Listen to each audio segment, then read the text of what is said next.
Hi everybody, JB here for JustTCG, and today we are starting a brand new series. Usually Fridays would be Magic the Gathering, however Rivals of Ixalan has just come out and I want to give myself time to really learn the format, but in the meantime we have got this. Hex TCG came out about, I want to say 2 or 3 years ago. It's got a great competitive scene, but the purpose of this series is to go through the campaign so that I can learn the game so that you can have a taste of what it's all about. So without further ado, let's get into it. Now, in terms of factions, you've got Ardent and Underworld. Basically the difference being the Ardent people live above ground and the Underworld people live below ground. Then you've got female and male. Doesn't really make a difference except 2 of the classes are locked for the Underworld for females because apparently they don't exist. And then you've got the races. The Ardent races are human, orc, coyotal and elf. And then Underworld, necrotic, dwarf, Shin'hare and venom. Now what you choose affects, whilst the female and male doesn't affect anything, the race you choose does. And there are 5 colours or shard types in Hex. And the 8 races each have a 2 colour combination. Now my personal preference is Shin'hare, which has a black-green combination. Like so, there are proper names for them, but I'll get to that in a minute. And then from there, once you've chosen your colour combination, you've then got to choose your class, which is basically what kind of deck do you want to play. So for example, the cleric is, as you can see, is quite defensive. The warrior is very aggressive. You've got the mage, which relies on spells and control. And then you've got the ranger, which basically creates a lot of tokens basically, and then you just go wide as possible and swarm them that way. Personally, I like the warrior, Shin'hare Warrior, so I'm going to go with that. Feel free to go with whatever. Now, when it comes to naming my champion, I do have a certain name that I like to use, and that is Dave, obviously. There is a story behind it, and one day I might tell the story. Remember, when you're creating a champion, you can't have any spaces in your name, so we're going to go with that. And without further ado, let's get started. Okay, so there's some story. Welcome to Jinguru. I know this place can be hard to find. All of the surrounding jungle looks the same. So, are the others following behind you? What others? What others? The others, the others. Wait, you're not the only one they sent, are you? What are you talking about? I don't know who they are. I received a message from an... Is it envoy or envoy? I think it's envoy. I received a missive from an envoy of the exalted emperor that this outpost is to be a mustering point to launch a surprise attack on the coyotal city of Wakuna. I'm expecting at least a few hundred troops to arrive. Are you telling me you're the only one coming? Yeah, sure, why not? In fact, let's feign ignorance. I don't know anything about that. I'm traveling alone. Alone? What good are you alone? The exalted emperor teaches us that the strength of the Shin'hare comes from our numbers, our solidarity, our perseverance. Yeah, I'm very much a lone wolf kind of guy. An individual can still make a difference. The best way for you to serve your people is to abandon any sense of identity and give yourself completely to the whole. Wow. The Shin'hare grew in power when we joined the Underworld Alliance. Let that serve as an example of how the collective strengths once individuals release themselves from the tyranny of their own will. Again, let's continue to just feign ignorance. What is the Underworld Alliance? Don't they teach history in the birthing chambers anymore? Wow, birthing chambers.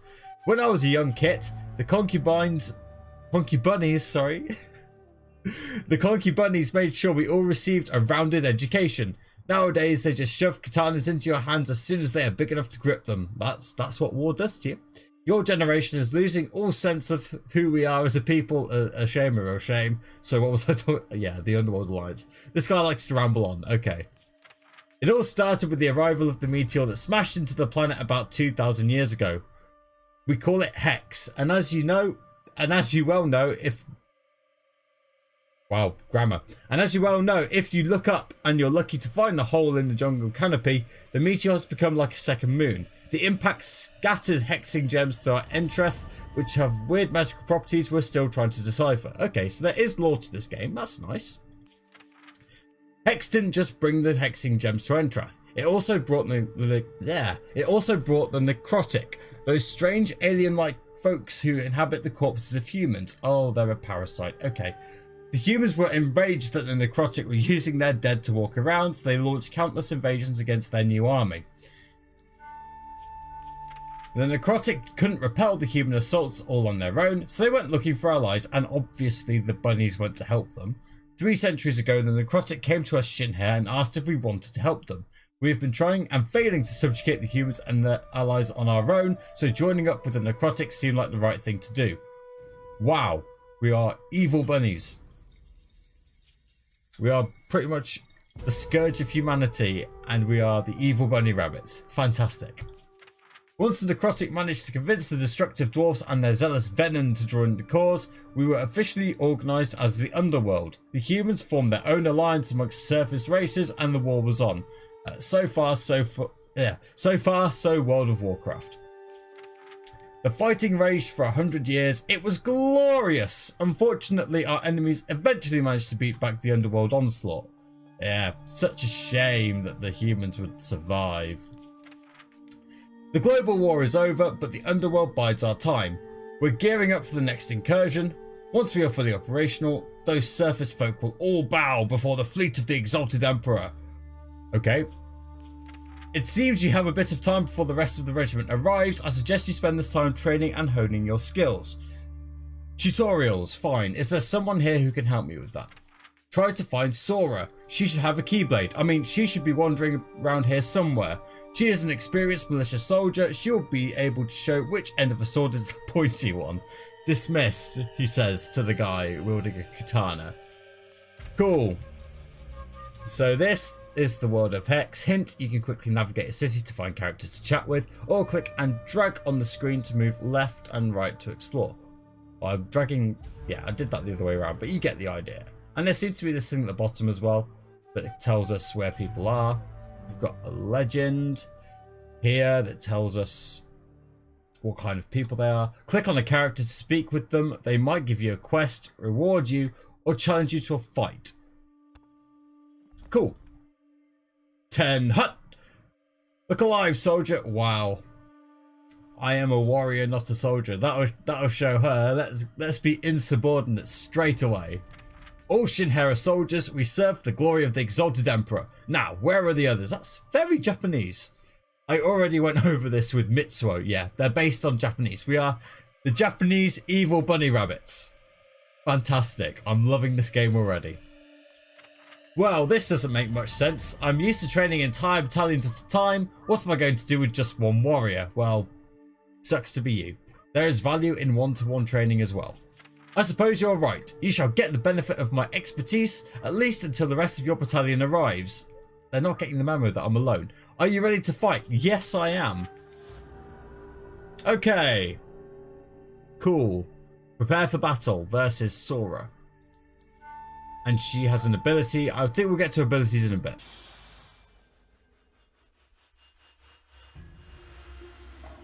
Ooh, coin flipping. Ooh, the battlefield looks lovely. It really does. Okay. Your opponent chose to go first. You can replace your hand once without penalty. Then, if you choose to redraw again, you will receive a new hand with one fewer card. Okay, I start with 6 cards in my hand. I start with 28 life, but I think number of cards in your hand and the life you start with is dependent on what race you chose and what class you chose. Looks like I want to keep this hand because I can play something on turn 2, although no black. Wait, it's called something else, isn't it? It's called blood, I think black. Green is wild. I'm going to keep this. It feels a bit bad. Normally, there is a 7 card maximum hand size enforced at the end of your turn. But while in this campaign, your maximum hand size is 10 cards. Okay, so PvP, it's 7, but in PvE, it's 10. Seems fine. But, okay. Continue, sorry. Right, what's this? Shin'hare Militia. 1/2. End opponent's turn. Okay. So I can just put that in. Continue second main phase. End turn. Okay. Continue. Ow, take 1. Down to 27. Okay, so it looks like with... Similar to Magic the Gathering, there are 2 phases. There's 2 main phases. So you've got main phase 1, battle phase, main phase 2. Now, in terms of what I do know about Hex, is that mana works slightly differently. So, these are your thresholds. So if you look at this 2 mana one, I'll play the Blood Shard. So I can only play cards with 1 green threshold and or 1 1 wild threshold and or 1 black 1 blood threshold. In terms of the number at the top left hand corner, that's how many shard resources you need to play. So this requires 1 resource and a minimum of 1 blood threshold. This requires 2 resource and a minimum of 1 wild threshold. So we want to be mana efficient, so we're going to play the Moon Aryu Sensei. And I assume like Magic, there is a summoning sickness mechanic. So what's this? Okay. So target troop gets +1/+1. Seems fine. +1/+0, sorry. Seems fine. Select blockers. I'm not going to block anything. One-shot powers can only be used once. When the power has been used, it disappears from the card text box.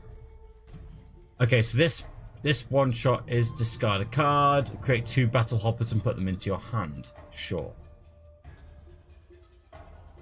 Okay.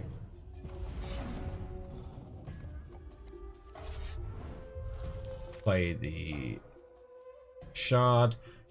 Here we go. Tormented Ritualist, 2/1. When you gain a charge, this gets +1/+0 and unblockable. Okay, seems good. But again, I'm not going to attack with the 1/1 because that'd be silly.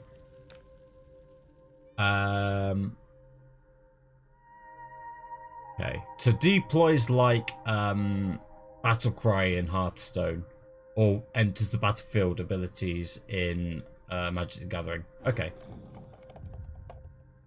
Cool.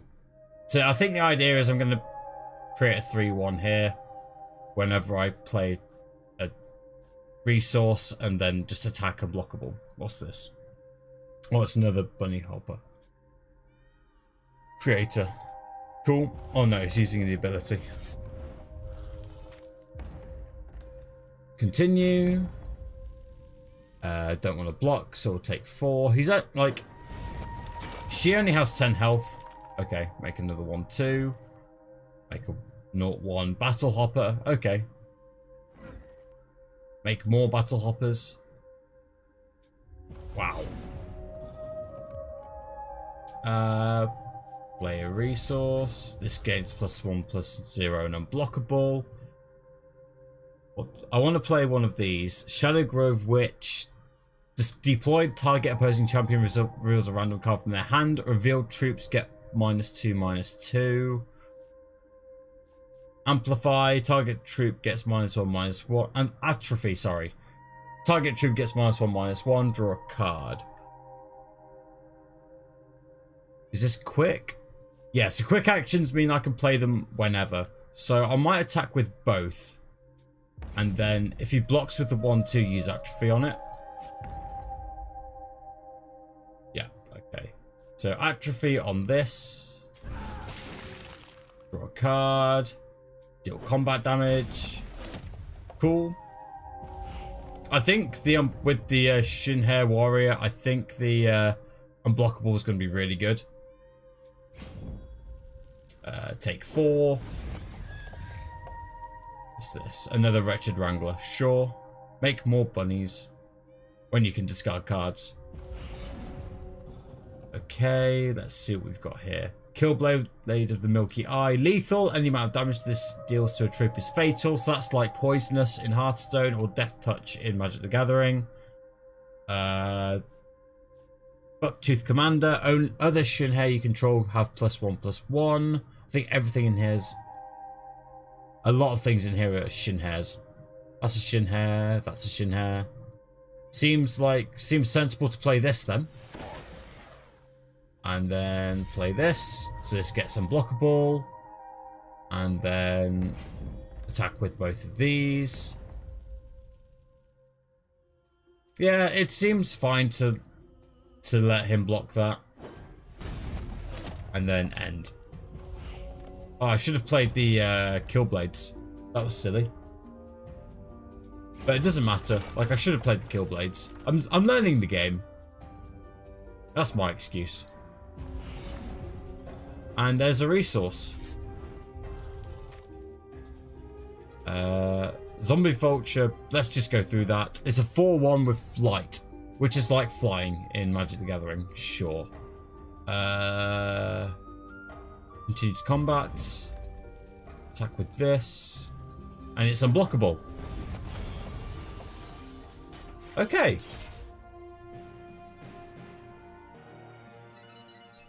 So, whenever you complete a battle in PvE, you get rewards. So I get 100 experience, 50 gold. Cool.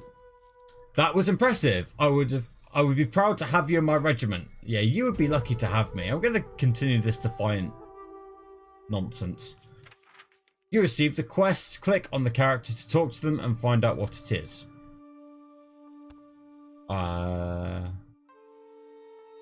Click on the character. There we go. It's from Uyuki. Now, I see that you received my summons. An urgent matter has come to my attention that requires skill and expediency. As I am unsure if you are capable of either, this assignment should prove to be an illuminating challenge. Very little is a challenge for me. That remains to be seen. A Milky Eye scout submitted a report of a meteoric object cutting through the sky and landing in a remote area near the human lands. The hell is Milky Eye? The ninjas of the Milky Eye each agreed to have one of their eyes plucked from their head. What? That would mess with their field of depth or whatever it's called. Basically, they can only see things in 2D. The Oracle keeps all of their extracted eyes in a large glass jar where he can magically see everything the ninjas see. I don't like that. Using them as an elaborate network of scouts and spies. Right. And what did the Milky Eye see? 2 days ago, a malformed chunk of fiery stone fell from the sky. It is very possible that this stone could be a piece of the hex moon that broke off and fell to the ground. I see. If the stone is indeed a piece of hex, we need to secure it quickly before our enemies have an opportunity to do so. A piece of hex large enough to survive a fall through the atmosphere would be a tremendous gift to present to the exalted emperor. Where did the stone land?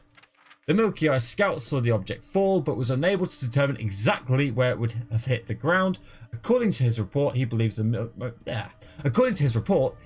most likely area would be near the ruins of Caerbannog Castle. Caerbannog Castle? Never heard of it, because we're ignorant. Caerbannog was the site of a particularly brutal battle 200 years ago, during the underworld incursion. Ardent forces managed to repel the assault after a long and brutal siege, but they lacked resources to rebuild. The castle has since fallen into severe disrepair. My assignment is to find this chunk of stone? Really? Yes, you must leave immediately. I want you to take Sora with you. She has a Keyblade. I mean, I believe you two have already met. She knows the area around the Caerbannog ruins well. The two of you will be able to move quickly and accurately. Wouldn't I be able to move more quickly and more accurately on my own? I will find the fallen piece of hex for the exalted emperor. Nah, yeah, I'll do it. Yes, you will. Dismissed. Yes, sir. I don't like saying yes, sir. Let's stop at this watchtower. We can catch our breath and plan our approach to the ruins below. Is this Caerbannog Castle? Asking the obvious questions. Well, what's left of it, I think so. You think so? One destroyed human castle looks like any other, right? It's just a pile of old rocks. Do you see a strange blue glow in the distance? Maybe. It's hard to see through this mist. From the trajectory of the piece of hex that fell from the sky, the Milky Eye Scout predicted it landed here. If you can see something blue and glowy, perhaps he was right. Enough dawdling, let's move in. Time is of the essence. Lead on. Don't mind if I do. Okay, so this is the Caerbannog Castle dungeon map. You can click and drag your cursor to move the map around. This icon indicates your location on the dungeon map. Click on the next location to find out important information about that location. Okay. This window contains information about a location. When you move to a new location, you will automatically engage any conversations or battles there. Okay. Ivy has covered the bridge and driven its roots deep between the stones, making the path across a dank moat treacherous. So it's a meme moat full of dank memes. Hold, I thought I saw movement across the bridge. Prepare yourself. I shall keep my katana at the ready. Okay. A decrepit gatehouse in a serious state of disrepair. A wooden portcullis once blocked trespassers from entering the castle's gatehouse, but it has long since rotted away to splinters. A darkened tunnel leads through the crumbling structure into the inner courtyard beyond. A dark figure steps from the shadows of the inner archway, blocking your path. It looks like some kind of coyote, except it stands on two legs, so it's a coyote. It wears strips of leather across its fur and holds a war axe in each of its paws. It pulls back the skin of its muzzle to snarl at you. What? Before you speak, the creature lunges to attack. Okay, snarling ambusher. Okay.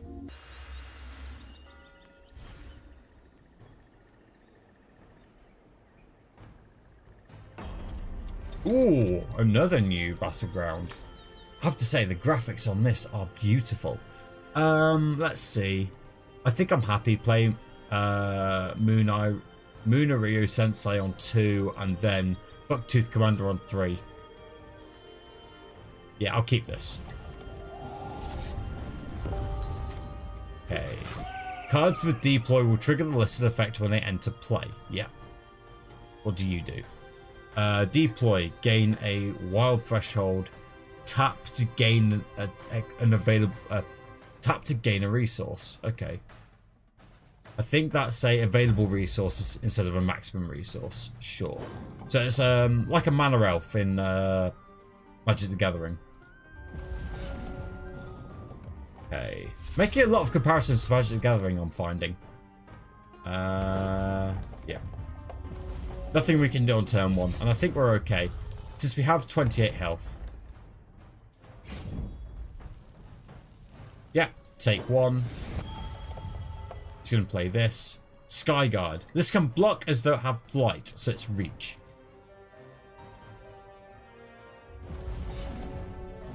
Okay, Zombie Vulture. We are just going to play the Munario Sensei. Ooh.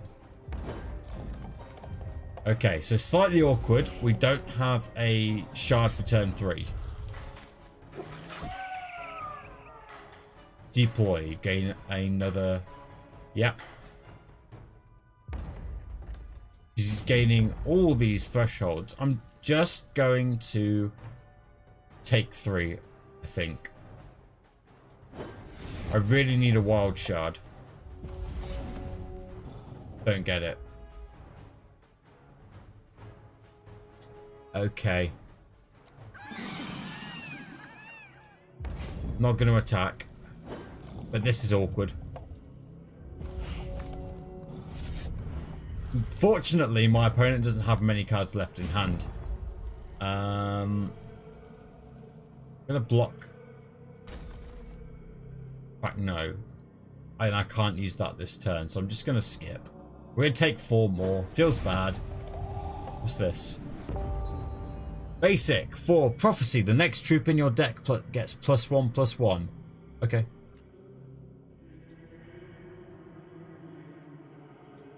Okie dokie. Huh.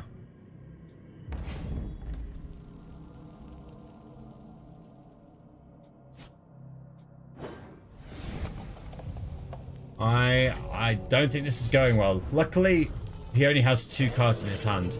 Right. What's this trying to say? It's... I can't see it.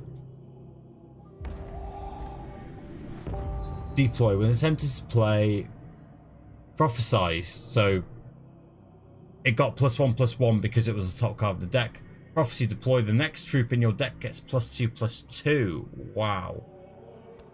I can't see what that said. That's a real shame. I think that's a bug. But we're in trouble. Yep, we'll take 4.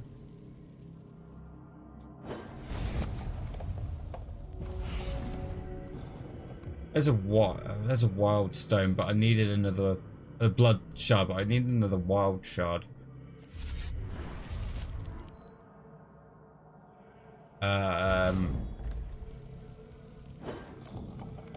Yeah. I am in so much trouble. So, I'm just gonna block like this. Block. And then use this. Accept. Give this +1/+1. +2/+4, sorry. +1/+3. But I just need to get rid of it. I need to play defensive. Feels really bad. There's a 1/1 with lethal. That's good. Continue to combat. Attack for 1. I'm gonna chip away at him now. Continue to end phase. Continue. Right, so this blocks this. This blocks this. Block. Exhaust this. Summon another Battle Hopper. Deal combat damage. Gets another 4/4. That was also prophesized. End the opponent's turn. There's a wild shard. Okay. We are getting somewhere. 3 Shadow Grove Witches. But I think I'm just going to play this. Continue to combat, but don't actually go into combat.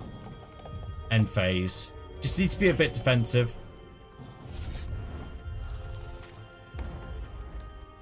Okay.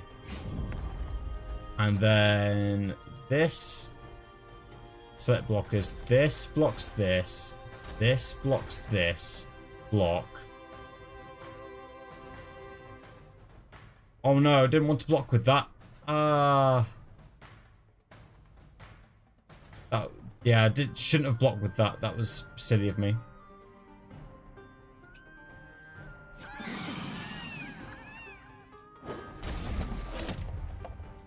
I should have... That was really bad. So we're just going to play this out. Choose target opposing champion. That's you. Do not do that, kids. Resolve. Don't block with your lords, ever. Continue to combat. Skip. End phase. What's this? Shroom tank. Okay. Block with this. Block. Exhaust.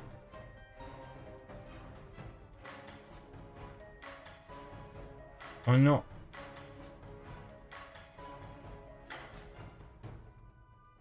Deal combat damage. Didn't let me use the ability. Weird. There's a blood shard. Play the shroom tank.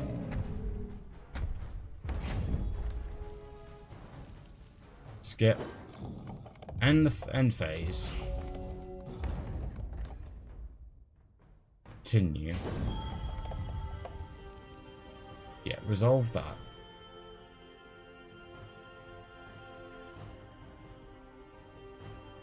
Oh, I have to have mana, of course.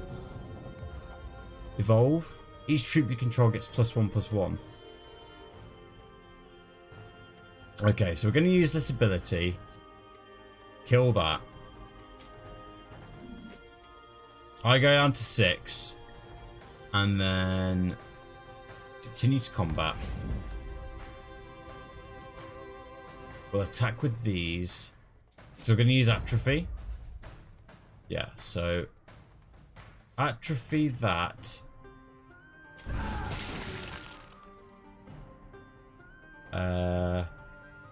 Deal combat damage. End phase. There's a 1/1 that gives him more resources, sure. Continue. Block. Block. This would have been so much easier if I hadn't accidentally killed my own lord. Okay. Let us attack with this. Play the witch again because the body's really nice. The effect's not bad either. Continue to end phase. Continue. Second main. It makes another 2/2. Make more bunnies.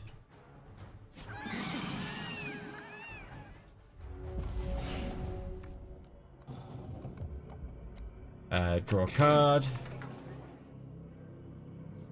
Bucktooth Banner Bunny. Ooh. So I can use that next turn as a combat trick. Attack in. And yep, so they're going to think that they're going to kill that. They are going to kill that. I'm going to let that happen. Then you have to order it first to last. It doesn't really matter. But that's like magic. You have to assign combat damage. Target opposing champion. Accept. So what's this? Yeah. Resolve. End phase. I should have... Yeah. I should have played the Blood Grove Witch again. There we go. Next card gets +1/+1, is it? Yeah. Continue. And then use this. Make more bunnies. You cannot stop the unstoppable bunny army. 2 evolves, so I'm not even going to play that Bucktooth Banner Bunny. Press F4 to select, deselect all. Cool. And then... Oh, it's not a quick effect. It's just a basic action. Whoops. Oh, I've got to learn to read the cards. Continue. Yeah, go to 5. Plays the another 2/2, but it's a 3/3 because it was prophesized. There's a blood shard. Right, do this properly. Evolve.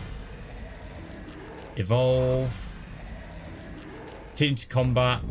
Select everything. Go in. He blocks like that, but it doesn't matter.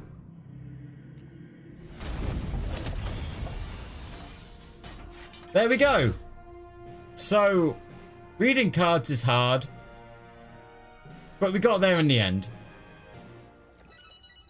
Get 50 gold, 100 experience. Okay. Excellent work, Dave, obviously. Now we know there are Coyotl sniffing about. They won't catch us flat-pawed next time. Coyotl. They are simple-minded, primitive race that are really little more than beasts. They are illiterate and filthy. If they feel even the faintest pangs of hunger, they eat their own pups. What would they be doing here? Who knows? The Coyotal are nomadic. They probably just happen to blindly wander here. They wouldn't be smart enough to find a fallen shard on their own. The Coyotal have no emperor, no permanent buildings, no military structure. They don't even have slaves. How dare they not have slaves? Useless curs. Come on, onwards. Lead on, Sora. Defeating enemies in a dungeon will reward you with gold. You will receive a small amount of bonus gold if you manage to defeat an enemy on your first attempt. Okay. And that will do it for now. I hope you enjoyed this. It's going to be a journey together. I'm learning a lot because I don't know what any of the cards do, so I'm having to read the cards, but I really hope you're enjoying this. Thank you very much for watching. Don't forget to leave a like on the video and subscribe for more. Check out the social media on Facebook, Twitter and Instagram in the description below.